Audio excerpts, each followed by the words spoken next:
All right, ladies and gentlemen, so today I'm going to give you probably the best piece of advice that you're going to receive when it actually comes to starting as a fitness coach online. Okay?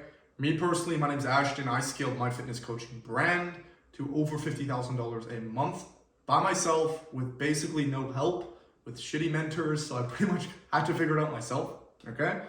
But this is the biggest takeaway that I've gotten after going from basically not knowing what direction to do, not knowing how to get clients, not knowing how to position an offer, not knowing where to even start pretty much. I was clueless. I was basically just posting on TikTok when I started, thinking that people were just gonna reach out to me and I would sell them programming or, some meal plan or some workout plan, okay? And that never really happened until I pretty much made a few different shifts and learned what I knew now. That kind of got me to this position. So what I'm gonna do today is I'm gonna give you a breakdown of the one most critical thing that all the biggest guys in the space are doing, okay? Guys like, for example, Carnivore MD, guys like, I don't wanna say Liver King, because I know he got exposed, but Liver King, he made several $1 million. He was making, I think, $2 to $3 million a month at the peak of his sales, okay? So, for example, what are these guys doing? How do we use this to position ourselves as a fitness coach better, to be more competitive? And instead of just, being like, oh, I'm just gonna send 100 cold DMs instead of 50 cold DMs, or I'm just gonna post like the Gary Vaynerchuk stuff. Oh, post 3 times a day, okay, instead of 1 time a day, okay, stuff like this, where we don't want to fall into the volume trap of just like, oh, I'm gonna do more and more and more. We actually have to step back and think for a second of, okay, strategically on the battlefield, where do we position our troops to move forward so that we can beat competitors and make as much profit and revenue for ourselves, okay? So pretty much what I came across is I was watching this video of Sequoia Capital. So Sequoia Capital is a big, pretty much investment company, investment group, and they invest in startup companies, okay? So they give pre-seed investments, pre-seed capital basically to different startups, okay? So I was listening to this, I think it was a podcast, okay? And one of the guys that was on the podcast, he was the main director who overseed all of pretty much the decisions of if Sequoia was going to invest in certain startups or if they were not, okay? And he's been doing this since he's quite old. He's been doing this since he was since the 80s, pretty much, 85 or something like that, 1985. And he said that there's 2 things that he has discovered that he can basically predict if a startup is gonna be successful or if a startup is not gonna be successful. Pretty much the 2 different things, I wrote them down here. The first thing is a predictable growth strategy, okay? So pretty predictable, okay, I'm gonna run ads, I'm gonna do this to get clients, okay? So that's the first thing. The second thing, which I'm gonna talk about today, is unique insights, okay? So what he means by this is, what is a unique way that you are gonna solve the problem that other competitors aren't doing to, I guess, solve that same problem? All in all, how is your mechanism different, okay? This is what he was talking about, okay? And pretty much all in all, what you can take from a unique insight, what is a unique insight? Okay, what are unique insights? How can you build a unique insight-based mechanism for your coaching business? All in all, a unique insight, okay, is something that you know to be true that other people don't know to be true, okay? And you have to know it to be true as a fact, okay? So, for example, there are waves that happen in the fitness market, okay? How this works is back in 2013, 2012, there were a big wave of vegan influencers and vegan people who were on the internet, okay? They were all over the news. Veganism was roaring. Everyone, even my parents, all my friends, back then, everyone's like, oh, veganism is so healthy, veganism, okay? That was the trend. There were new people coming into the space, giving these unique insights that no one's ever heard about regarding veganism. So everyone was like, oh my God, this is so interesting. And a lot of people got really rich from literally having veganism as a mechanism for fitness coaching, okay? And then about, I believe 2 or so years ago, okay, around COVID, there's a shift, okay? And now a lot of people are like Carnivore MD, Liver King, are talking about the importance of like red meat, for example, organ meat. Vegetables are bad for you, okay? When Carnivore MD, when I first saw him and I watched his video that said, vegetables are bad for you, okay? And he logically explained why they were bad for me. That triggered an emotion in my brain. I was like, okay, I've never heard this before. This is so unique. This is so interesting. I'm going to follow this guy, okay? So there was that veganism trend, okay? And then I'm sure there were several other trends, but I'm just using this as an example, okay? And then now there's this carnivore, animal-based, raw milk diet, all this sort of stuff, okay? That this is trending right now. And we're seeing so many other people who are jumping on this train, okay? So like Carnivore MD, Liver King, I guess these were the first bigger guys who were starting this, but we have so many other people who are fitness influencers who are kind of following in the same boat, in the same kind of position of talking about this same mechanism, okay? So all in all, the fitness market and the online fitness coaching market moves in waves of trends, okay? So it's like a sine you so it'll function, okay? It's a sine of X function. It's up and down with different trends, which are based on different unique insights. And if you are able to jump in with a unique insight that hasn't been coined before, then you can capitalize on that to make a lot of money with your unique mechanism and your unique insight, okay? So now I'm gonna tell you actually how to gain a unique insight, because to be honest, if you're watching this and let's say you have a coaching business, or let's say you're starting from scratch and you're like, okay, you know, I wanna start something like this, or I wanna scale my operations. How do I implement this into my mechanism so that I become more attractive, more appealing, and people don't just look at me as another, oh, here's another fitness guy posting about his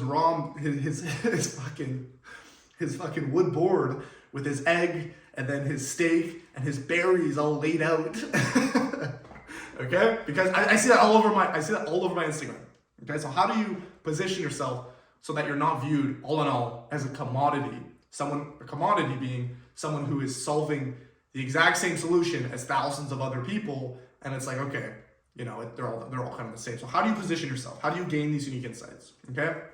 So all in all, how you gain unique insights is not by just sitting around, typing on your laptop, looking at market research, reading some studies, watching some YouTube videos, and being like, oh, this is cool. Okay, maybe I should make a unique insight or a mechanism around this, because that's not gonna work. Okay? How you gain this data, because all in all, a unique insight is a form of data, okay, is by a few different steps, which I'm going to walk you through right here, okay? So the first step is obtaining a level of knowledge, okay? So for example, when I was starting my online coaching business, you know, I knew that I had to get eyeballs. If it was in the form of ads, if it was in the form of cold DMs, if it was in the form of organic content, I knew I had to get eyeballs, okay? So that's your first form, knowledge. Okay, something that you think to be true, okay? And then you actually have to comprehend that, okay? So for example, there's a lot of knowledge out there. There's books, there's YouTube videos, there's knowledge everywhere. We live in a information overload economy, okay? But you actually have to comprehend that data and actually understand it, okay? Because if you, for example, people who spend 4 years at college or 4 years at university, they have all this knowledge, but a lot of the times they don't comprehend it, and then 2-3 years later, they forget everything, okay? So you actually have to comprehend this data that you, let's say, are discovering, okay? And then step 3 is applying this data, okay? So for example, okay, you read this new study or you got this new piece of knowledge, you comprehended this knowledge, and then now you're applying this knowledge. If it's in the form of yourself, if it's in the form of you doing it with a client, you doing it with a friend, I don't know, you have to find a way to apply this knowledge, okay? Because when you apply this knowledge, that leads us to step 4, which is receiving a level of feedback on this knowledge, okay? So, for example, it's the same thing in high school, or if you've ever done a lab before in high school, okay, in science class, it's the same thing, okay? You have your hypothesis, oh, I think this is how it works, or I think this, and then you actually have to comprehend that data and then do your science experiment and then get an observation and a conclusion from that, okay? So you're getting feedback on this application now, which is basically confirming or denying the data that you initially had, okay? And then from here, what you are doing is you are taking this feedback, okay, that you got from this test. You are now a lab technician. You are a mad scientist on the hunt for a new, unique insight that no one has thought of or discovered before, okay? And then now you are synergizing this. You are taking this feedback from several different experiments and you're combining it to create a unique mechanism based off of a few or maybe one unique insight, okay? And then you are making this mechanism off of this process, okay? So I don't want you to sit with me here and be like, okay, Ashton, I know I need to have a unique insight. I know I need to have a unique mechanism to solve a problem, so I'm not just another fitness influencer with my little, wooden board making my steak, okay? You need to actually go through the steps of applying this data, getting an outcome, and then creating a mechanism around that, okay? And the more unique this is, the more appealing it will be to other people. If you look at Charlie Munger, who was Warren Buffett's mentor, okay? And do you know how many people who Warren Buffett mentored? Look at guys like in the space, Alex Hormozi, okay? Just one example, okay? So if you look at Charlie Munger, okay? Charlie Munger talks a lot about different biases, okay? How our brain works, how our brain is attracted to certain things or unattracted to certain things. And one of the main mechanisms that he talks about within, you can go, there's several articles about different, cognitive biases with Charlie Munger, okay? But pretty much all in all, he talks about if something is new, okay, and no one has said it before, okay, and it's like, what? That doesn't make any sense, but it kind of does, okay? That person who's receiving this level of knowledge that, let's say, you made this unique insight or mechanism around, they're going to be so attracted to that, okay? And our brains are little curiosity objects. We're looking for things. Oh my God, this kind of makes sense. Let me go look at it a little more. And then you just kind of go down this curiosity rabbit hole, okay? So when you are making this, it has to be unique. It has to be different. It has to be something that no one, sure, other people obviously probably are doing something similar, but it has to be something unique that you know to be true that other people, or the masses, don't know to be true, okay? And you have to logically and emotionally provide data to these people so that they are now convinced that this is actually the way to do things. And that is so attractive. If someone's watching an Instagram reel, for example, or watching an ad, and you're saying something that no one has said before, okay? I'm just gonna pull something out of my ass here. I'm just gonna say, let's say you're making an ad and you're saying, you know what? In order to lose weight, okay? So like, for example, look at V-Shred. He said, in order to lose weight, you have to eat fat. That was his biggest ad. That one ad made him like $40 million, V-Shred, okay? He said, to lose fat, you have to eat fat. That was one of his biggest ads, okay? And everyone thinks, oh, fat is bad, fat makes you fat, fat makes you fat, okay? Now he's coming in with this unique insight, this unique angle, okay? In an ad, people are like, what? That makes no sense. And then he goes to his fucking little whiteboard, starts explaining it, and then it all pretty much starts to make sense. Okay? So, all in all, what you need to do is you need to find a unique mechanism to solve a problem. And it has to be unique. When you're making an ad, okay, and you're saying, oh, here's how to lose fat. Well, you get MyFitnessPal, or you get this, and you start tracking your calories, and then when you start tracking your calories, and then you should go do some cardio and go to the gym. You should just move more and eat less. Everyone knows that. That's not gonna sell, okay?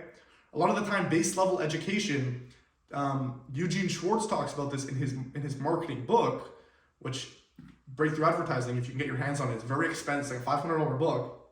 He said education doesn't sell, okay? And in this case, if you're like, oh, here's how to lose fat just by doing the same thing everyone else says, it's not gonna get success, okay? You need to find a unique angle, a unique lens that you can provide and center your business around.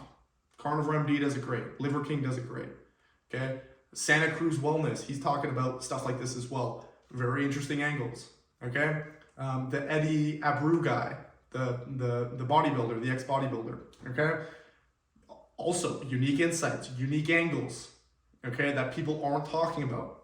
Different ways of solving the same solution. Okay. So if you got value from this video, I appreciate it. Make sure that you understand that there is a process to this. You can't just find a unique insight and then just run with it and just be like, okay, this is my unique insight. You have to gain the knowledge, comprehend the knowledge, and then do a little science experiment where you apply, get feedback, and then make a mechanism around that. Okay? You cannot just go from having a level of knowledge to then synergizing that knowledge immediately and being like, okay, this is my mechanism. Okay? You actually have to apply the knowledge yourself or with other people and get true statistical fact and logical and emotional evidence for other people to see so that they're convinced that this is true, and you can start to convince others that it is true over the course of you pretty much starting this company or scaling your company. Okay? So thank you for watching. I hope you got value from this. Also, leave a comment. Like if you have a question or if you're like, hey, you know, this one thing didn't really make that much sense, can you dive into it in the comments? I respond to basically all my comments. So that's pretty much it. Glad you got value. Thanks.